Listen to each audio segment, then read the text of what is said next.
Today's video is brought to you by our friends over at Guardio. With the internet as unsafe as it is, you need a level of protection anytime you browse the internet. Guard.io is a cross-platform solution that takes just minutes to download, and after one free security scan, it'll not only detect existing threats on your system, but it'll actually keep you safe from malware and falling victim to scams on the internet. Guard.io will also alert you in real time whenever your information is threatened or involved in an actual serious data leak. Features such as phishing protection and malicious link blocking is so important these days, given the rise of deepfake links and AI websites. Deepfake ads exist all around us. Current security apparatus like two-factor authentication isn't even enough to keep your social media accounts totally safe, as malware that touches you through Google ads, Facebook ads, or even some YouTube ads at this point will cause you some serious issues by losing your actual tokens on your devices and end up compromising your accounts. With new issues popping up every day, Guard.io is there to do the homework for you,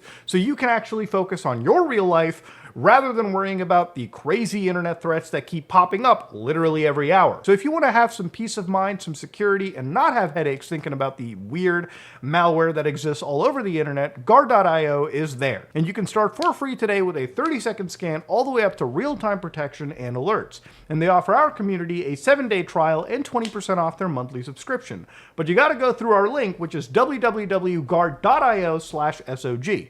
So click the link below and start your free trial today. Hello guys and gals, me Mutahar, and it's quite an early morning, and I wanted to start off by telling you not to download special little Windows applications. Not just applications, custom versions of Windows. Now, I want to start off, obviously if you're coming to my channel, you probably like playing some video games, okay? That's why you watch Some Ordinary Gamers sometimes. Now, if you're somebody that plays on the computer, PC games, what's important to you is the game runs smooth. You want to have the best frames per second possible, but the reality of it is sometimes hardware ages, not sometimes, all the time, and when hardware ages, your chances of playing that brand new shiny game becomes a little bit more difficult, okay? You might not be able to touch 60 frames per second. You might be playing at 30, or God forbid even lower. But you might have went on YouTube and probably Googled, how do I make Windows faster? So in the last several weeks, I've been basically following these various channels on the internet that have basically been teaching people how to install gaming operating systems on their computer, right? And it's not like a special version of Linux. These are repackaged Windows ISO files that are designed to have everything basically gutted out that is, from what these developers seem unnecessary, to basically creating a version of Windows that doesn't have any bloat to it. Now, to give you an idea of what we're talking about, this is the task manager for Windows at any given moment, right? Now, this is a version of Windows that actually has some editing software running. So you can see that my system is processing a fair amount of things. I'm using half of my memory, and of course, my GPU utilization is at half. This is again with video editing software running. But the idea here is anytime Microsoft runs and you're processing anything in the background, those are resources that obviously aren't going towards your video game. So if you are running a game where you need extra frames or anything, you might look towards debloating a version of Windows just so you can get as many resources freed up to put towards your video game. Now, generally, if you're somebody that has a pretty regularly beefy system, these debloaters aren't going to give you a whole lot of return, but if you are somebody in the low-end camp where obviously every single part of your computer matters, this might be enticing to you. Now, to go back to YouTube, some of the stuff that you end up finding over here is, for instance, these videos where they get 61,000 views from a year ago, where it says Windows 11 Pro Gaming ISO file. So again, it's a 10-minute long video, and if you just start it up real quick and basically just check it out, you can see that it's got 61,000 views. It was filmed at my mom's house, and it links you to a website known as techlatest.com. So you go into techlatest.com, and it's one of these weird websites where obviously it was designed very quickly. You can start to see related pages where it's like, how to download Windows 7 legally. It's always a great sign to see. Why is my computer slow all of a sudden? Definitely couldn't be all the weird shit that I'm downloading. But again, if you go around into it, what is really dangerous and risky is obviously they're linking to versions of Windows 11. So you go over here and they're linking to actual mirrors, and I've downloaded one of these where they're actual ISO files for Windows. So if you take this ISO file, you can actually install a compact version of Windows 11. And again, I did this underneath a virtual machine where basically somebody has created a Windows 11 version where they have gutted out the entirety of what they consider to be unnecessary resources and have decided at this moment that this is going to be the version of Windows that will give you extra frames. Now, the dangerous part about this, and again, I hope this comes without saying, never in a million years go on any internet website, download an entire Windows installation, and then choose to fucking install it, okay?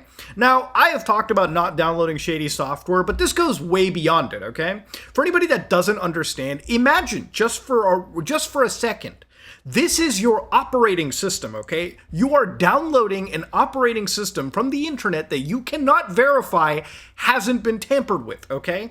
There's maybe a chance that nothing in here is malware. But when you're downloading a shady operating system, there could be keyloggers. All knows what kind of malware sitting there. This is some of the worst advice that I've seen peddled on the internet. And honestly, I feel like if you're a content creator that promotes this kind of stuff without really going into the risks about it, you should absolutely have your channel terminated, or you should absolutely have your computer tech card revoked, because this is some of the worst fucking advice that I've seen passed around. Now, to understand, these are 388,000 views, and obviously a lot of these videos, some of them at least, will come with disclaimers like anything that you do or install in your PC is under your full responsibility. Now, that's a pretty standard disclaimer to give, but I'm just going to straight up say for the record, if you are installing an operating system, probably should get it right from the source, okay? And if you need to debloat Windows right after, then we'll go through exactly how to debloat this stuff in a very safe manner. So looking into even the description of one of these channels, you'll find out that they link you to another website where, again, you have to actually go to some other dude's video and then download Windows 10 off of a blog website at this point. And again, the link that they're sending out to is from August 2021.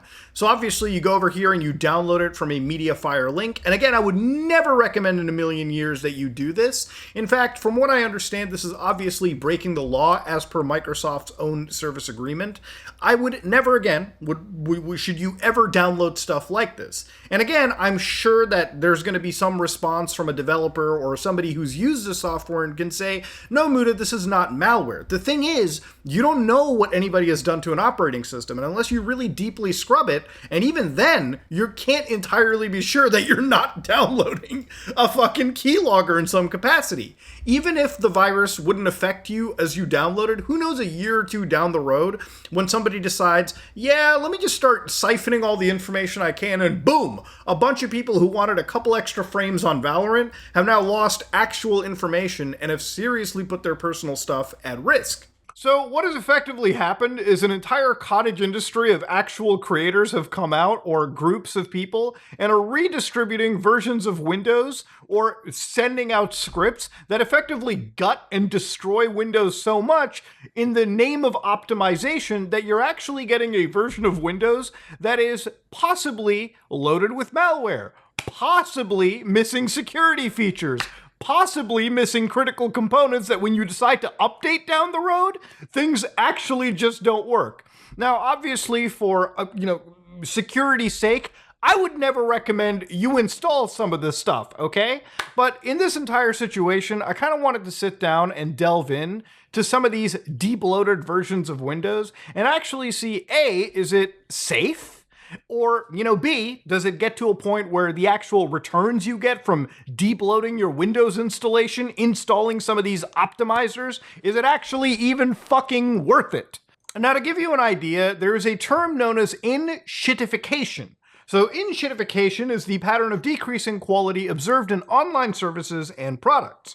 So the actual definition of it is, here's how platforms die. First, they are good to their users, then they abuse their users to make things better for their business customers. Finally, they abuse those business customers to claw back all the value for themselves, then they die.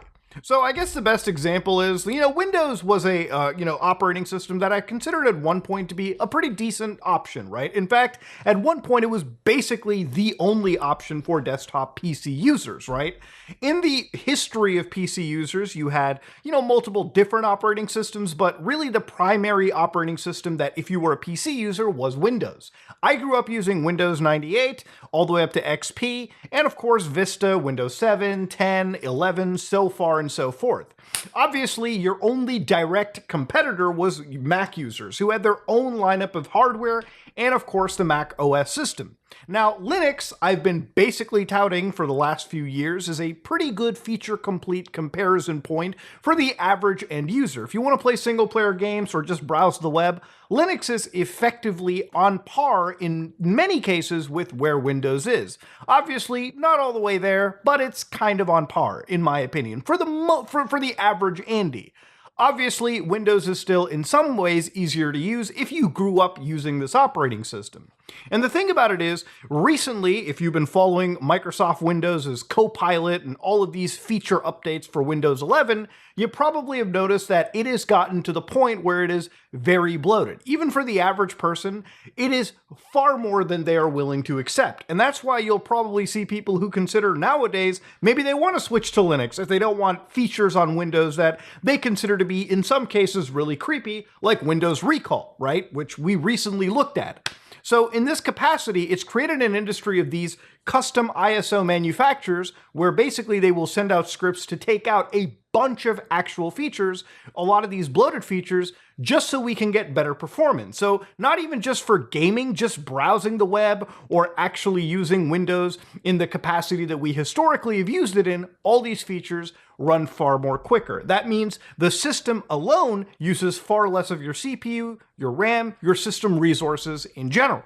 So let's actually look at one of the more popular versions out there. Now, about a year ago, I watched this video from Linus Tech Tips where they actually installed this Atlas OS. Now, a year ago, things were a lot different, but at the time, Linus had basically showcased a video where he was basically guiding people through installing this customized version of Windows that would basically refresh an older computer, right? Obviously, as Windows got more bloated and the hardware couldn't keep up to give you that good performance, installing this lighter version of Windows where tons of features and shit were stripped was obviously going to give some better performances. Now, I think it's a little bit on the dangerous side to be promoting stuff like this. I think the intentions are great. Obviously, if you're on a low-end system, it's ideal that you probably want to debloat your system as much as possible. But the idea was, he even describes it really well, what's missing from these systems. And while yes, the performance increases to 135 frames on games like Halo Infinite, he'll tell you that Windows restore points don't work in this situation, Defender doesn't work, but you can install third-party antiviruses, potential incompatibility with certain programs, security implications of modifying stock Windows, Spectre meltdown mitigations are disabled, which are CPU protections, remote desktop disabled, Windows Update doesn't work for now, and you just have to wait for Atlas OS to support major updates before being able to update. So here's the thing, okay? None of these bullet points are actually fucking good. Now, obviously, in the last several months, the actual group behind Atlas has updated their actual project to the point where it is, I would say, substantially more better. They've addressed some serious concerns. Now, I wanted to show you what these kind of tools effectively do and how much of a difference they really make on your system. So here I've got a virtual machine fired up because you should never be running any of these tools on any of your home computer unless you actually give it a little bit of a check. So here I've got a virtual machine. You can see that basically Windows by itself uses 1% of my CPU on average, okay? It might spike up, but it probably averages around 2 to 3% usage. So I've got 3 gigs of my RAM basically being used at the moment. And of course, in this situation, ladies and gentlemen, this is a brand new Windows installation. So how much faster can Atlas make this bloated Windows 11 version even faster, okay? Let's figure it out. So you go to their actual page over here, and look, comparing it to last time, they've made some serious changes. So for instance, it's still a modification of Windows designed for the gamers. Now, I have my own problems with anything geared towards gamers in this situation. I really think that that shouldn't be a reason you install something on your system. You should never be installing gaming operating systems or gaming modifications or gaming boosters, because half the time they don't really do anything and just break features for no reason.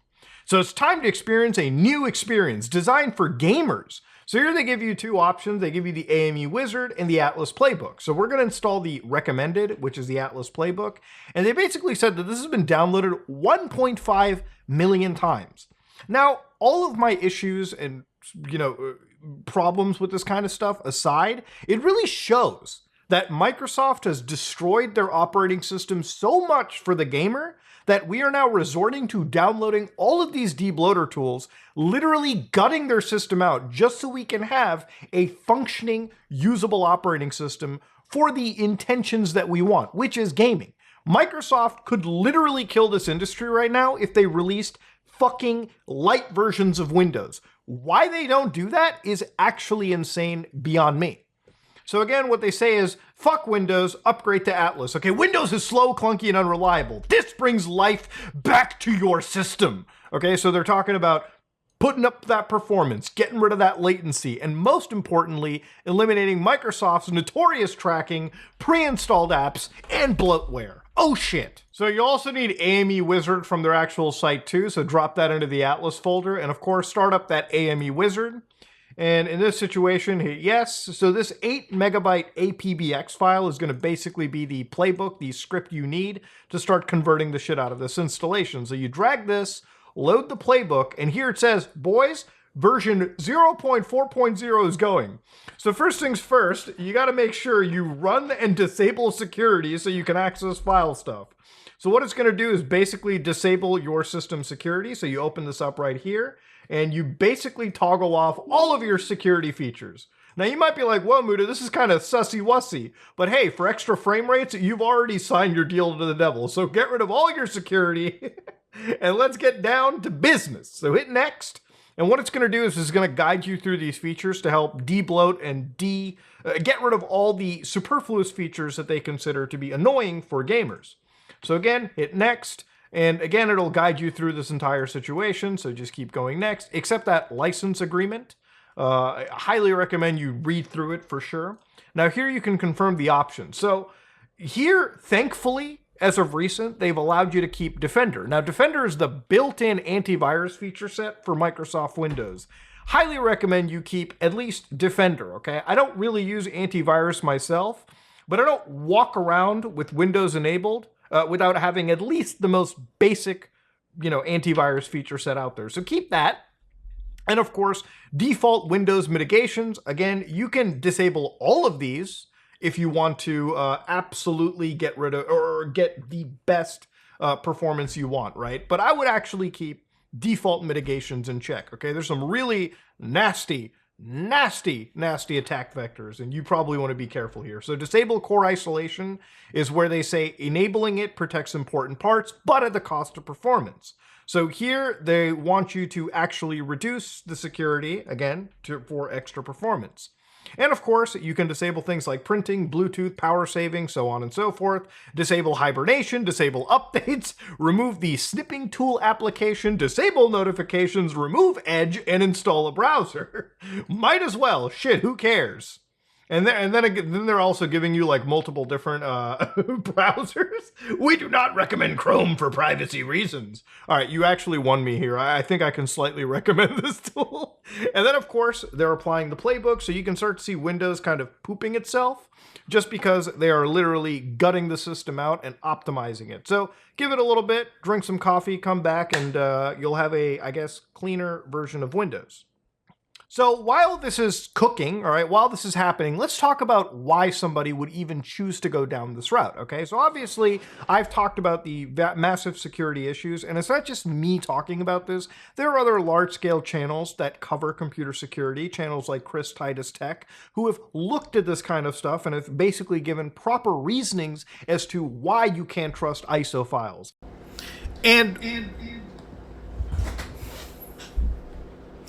One such example worth talking about is literally from last year when a version of Microsoft Windows, professional Windows 10, was actually released on Russian torrents. Now, this isn't necessarily a Windows release that was designed to be gaming oriented, but it was a pirated ISO release. Inside this ISO release were consisting malware that actually had basically taken information out of the clipboard, and of course it started to deal with information where people's, personal stuff was getting stolen, cryptocurrency addresses, and it got to a point where thousands upon thousands of dollars were stolen. And the reality of it is people wonder just how effective a scam can be. Because distributing an ISO file is not necessarily the most expensive thing to be doing, you got individuals who will release a, hacked version, malware-ridden ISO file or a program, and generally, even if one person, 2, 3 people download it, it's still an effective scam. In these situations, thousands of people download it and thousands of dollars end up getting stolen. And honestly, it really is, it's hard to sympathize with somebody that downloads an ISO file for an operating system without realizing that there could absolutely be malware hidden underneath that can cause serious issues down the line, all right? Even if it's not, within a week of you installing stuff like this, it could be a month, a year down the road when people start to actually exfiltrate data. And at that point, you can't do anything. And I think the people that are installing this are people that want to get extra frames on, a single player game that they can't touch 60 FPS on. Or let's say you're playing something like Rainbow Six Siege, right? Or Valorant, or Call of Duty Warzone, where the higher your frame rate, the less latency you get. And more importantly, the better your 0.1% FPS or your 1% FPS lows are, where, we're really talking about things like video game stuttering. As long as these things can be optimized, that is what gamers care about, specifically if they don't have systems capable enough to deal with the already bloated Windows experience. So that's really the market for this operation. And that's why I said, well before we were doing this, if Microsoft just released a light version of their operating system, we wouldn't need to be talking about these somewhat shady ways to get better performance, like somewhat risky ways to get better performance. We wouldn't have to be fucking talking about this, but Microsoft refuses to do it. If anything, all they do is bloat the shit out of Windows and force people to go down this avenue when realistically they shouldn't. And the thing about it is there's a lot of gamers on YouTube that will make videos covering stuff like this and talk about the benefits they get without really discussing the actual negatives that come with projects like this. Now, obviously, not all projects are the same. Some projects are better than others, but it really is another headache that you're adding onto yourself when you have to really figure out which one to stick with and what to go for. Now, I think generally, if you're somebody with an already established powerful gaming system, these tools are never going to help you. Maybe they might make you get an extra frame or two, but breaking Windows should be the last thing that you need to do, okay? You never want to be gutting out features from an operating system for the sake of extra performance, okay? Because who knows? You might be turning off a service that is actually integral to a critical component down the line. These are things you have to ask yourself. Now, to give you guys an idea about where I really stand, obviously, look, you should probably never download an ISO file, and if you don't feel comfortable using certain gaming tools that are designed to debloat Windows, there are scripts that obviously are designed to do this entire task for you. Now, one of the posts that I saw 9 months ago where a user asked, is it really necessary to debloat Windows 11, and why do YouTubers always say that you get the best performance or better privacy by debloating Windows 11? It's true that debloating Windows 11 gets rid of the telemetry, and, any service removed that can get you an extra frame or two is getting you better performance, so it's not necessarily a lie. But yes, it would enter clickbait territories if the definition of better performance is maybe 5 or 10 extra real-world FPS gains, which realistically isn't worth reducing your computer security, getting rid of updates, or destroying critical components and possibly causing update issues down the line. Look, Windows is designed to be general purpose, right? Meaning that a lot of these services are included as part of the entire experience. By gutting and removing things that you don't really know or understand or have any documentation of, you're actually harming the experience, in my opinion, more than helping. But there are scripts like WinPilot that are designed to help debloat and get rid of applications that are built by your OEM. Like, for instance, if you don't want TikTok, like I don't, remove that from your system. But of course, with Microsoft Windows, the problem is who knows after an update if things start coming back or telemetry gets re-enabled, and at this point you might as well start switching to Linux. But hey, let's say you want to stick to Microsoft Windows, there are tools like Windows 11 Debloat, where by example, copying this script and putting it into PowerShell as an administrator, which by the way, be very careful of. These scripts, you should absolutely trust them 100% before you start running them. I can run them on this system because it's not my main system. It's a sandbox virtualized version of Windows. But again, if this is your core system, be very careful what you feed things into. So yeah, there are easy debloat scripts that exist and are simple to follow and can get this whole thing done for you in minutes. But is it worth cutting and gutting your system just for a few extra frames? I honestly don't personally think so. But again, my computer isn't necessarily a good example for it. Using a 4090 and a 5950X, I'm pretty much brute forcing most of my games anyways. I never had an issue with basic Windows installations myself when it came to frame rates, and if I had to basically say, I probably do get maybe 5-something extra frames on something like Call of Duty Warzone, but it's not something that I am going to be writing home about. I will say, however, on the other side, using something like this on a Legion Go or some of these handheld gaming consoles, these PC gaming systems, might actually be the play. And the only reason I say it is because getting an extra 5 frames or maybe 10 frames, depending on the game, with these devices actually makes a change. But again, in this situation, if you really need the performance gain this much, maybe it's time to stop using Windows, okay? Again, if Microsoft Windows has basically created a product that is so fucking bloated that now millions of users, allegedly at this point, have to download tools like this to make the experience better, maybe it's time you switch to something like Linux. Maybe it's time you switch to something where you actually have a debloated experience by default, okay? Even the most bloated Linux experience is a far cry away from Windows 11 base install. And even with these systems, debloating Windows as much as they can, I would wager Linux systems are far more debloated. So if you do have lower end hardware and you are somebody that plays single player games and you want to get an extra set of frames, maybe it's time you switch to Linux. Look, I'm not here to basically convert you to the Penguin side. I am here to tell you that alternatives exist and you don't have to be turning Windows into a Frankenstein operating system if all you want is a little extra frames and a debloated experience.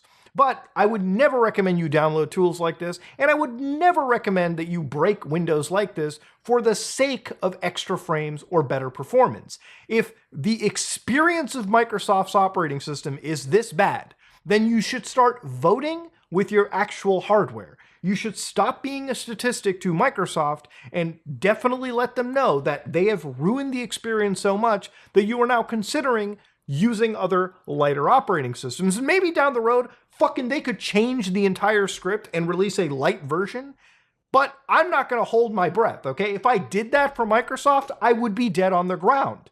But ladies and gentlemen, let me know what you think about it let me know what you think about this video in the comment section below. I wanted to kind of guide you through this, show you an example of some of these, and again, tell you that while there might be some tangible benefits, I do not believe the juice is necessarily worth the squeeze. But hey, it's your hardware. You decide what the fuck you want to do with it. This is me, Mutahar, and yeah, I'm out.